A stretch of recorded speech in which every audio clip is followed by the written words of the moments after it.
Okay, so in the last video, we spoke about A, B, and C, right? So A stands for asset protection planning, B, buy-sell agreement, oblique business will, and C stands for credit protection planning. So today, we will go into the next three acronyms. So D stands for directors and key man planning, okay? E stands for executive reward and retention planning, and F stands for family business. So D is director key man planning, yeah? So you say in your own company, you also director of a company, right? So as a director of a company, you run the company. So you sign contract, you take risks, you make decisions and all that. Any of those stuff, if things go haywire, you might be taken to task. So somebody might sue you. So if somebody sues you, then how are you protected? So there's this thing called the directors and officers liability insurance, okay? So if you're taken to task, you're being sued, such a cover actually protects you by providing a form of payout when you engage a lawyer, when you fight in court and all that. So such an amount is actually provided for to help you. It can be their own shareholders, okay? Because you didn't do a good job, you make mistakes that cause the company to lose millions of dollars. Your shareholders can actually sue you. Okay, one, your own employees can sue you. Okay, they felt maybe harassed in the company. They felt that things were turned against them, and they didn't like the way you manage. So they can also take you to task as well. The people that you do business with, that you sign contract with, okay, they can also say, hey, since you did not fulfill the contract and all that, as director of the company, you should take some responsibility. So they can also sue you as well. And of course, then the banks can also sue you as well, yeah, because you signed your personal guarantee. So they can also take you to task. So all the above, like all these few things I mentioned earlier, can actually put you in a spot if you are the director of a company running the company. So we actually, part one, we actually do this, they call it D&O, so directors and officers liability. So this kind of insurance cover, sort of like covering you as you, director of a company, takes risks and all that. So this is done to protect the director of the company, so that if anything goes wrong and all that, there's this insurance cover to cover off, to pay off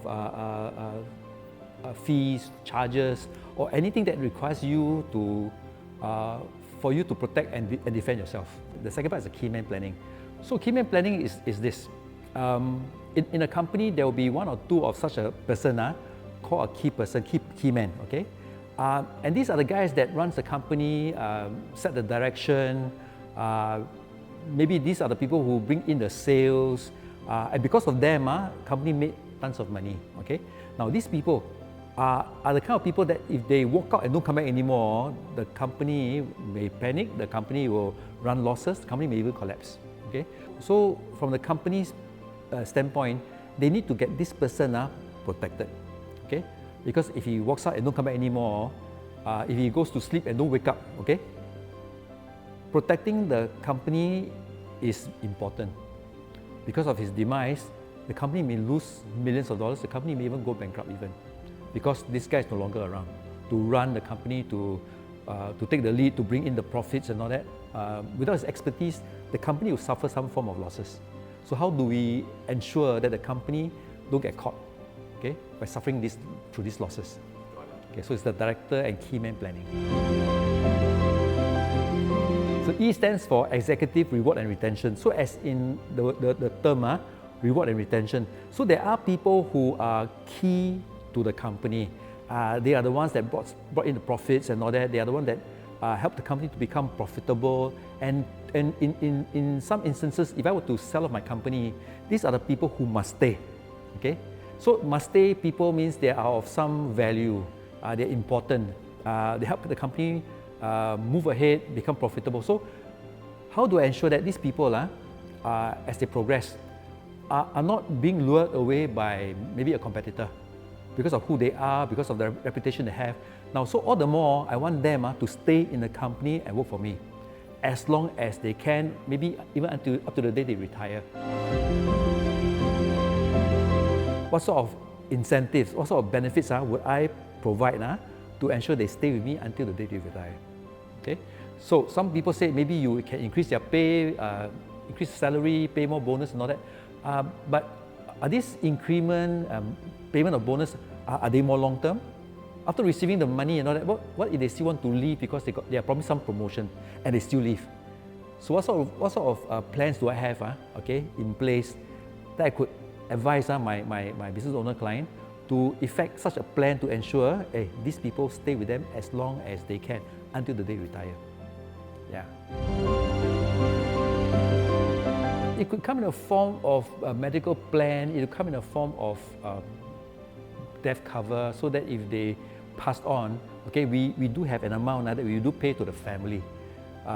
We say, sorry, Mrs. Tan, husband gone already and all that, but it's okay. The company do recognize his contribution, so we want to give this token sum of money to the family on his behalf to ensure that the family continue even without him. Although you can't replace him, but at least there's money come back to the family. So that's one form.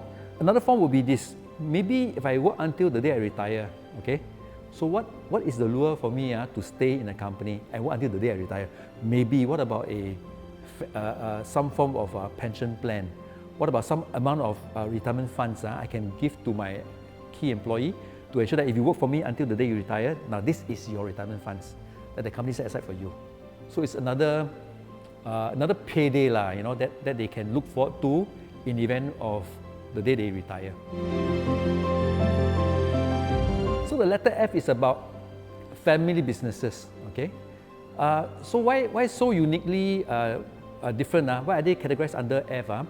Because you see, in family business, who are the shareholders of the company, who actually runs the company? It could be the founder could be the patriarch or the matriarch of the business, could be the mom, could be the dad, and then below them they've got the children.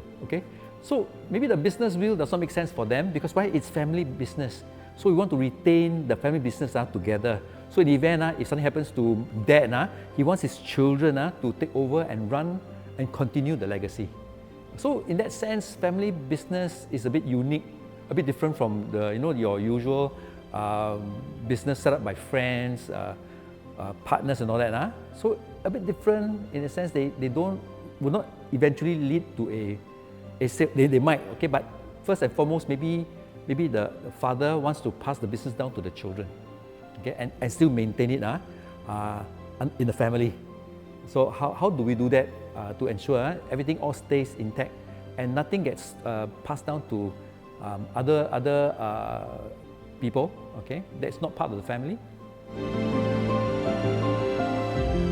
So maybe if the father were to pass down the business, then who's going to be the one sitting in the hot seat, taking over the father daily decision, how to run, what to run, how to bring the company forward and all that? So who sits at the hot seat? And then below, who are the other members of the family who are going to be taking on the other important roles? But importantly, is there a family constitution that dictates how the family business ought to be run? Without them killing each other at the end of the day, and then trying to oust each other out of the key position and all that. So what is stipulated in the family constitution as to how they should behave, how they should act to ensure the family business stays intact?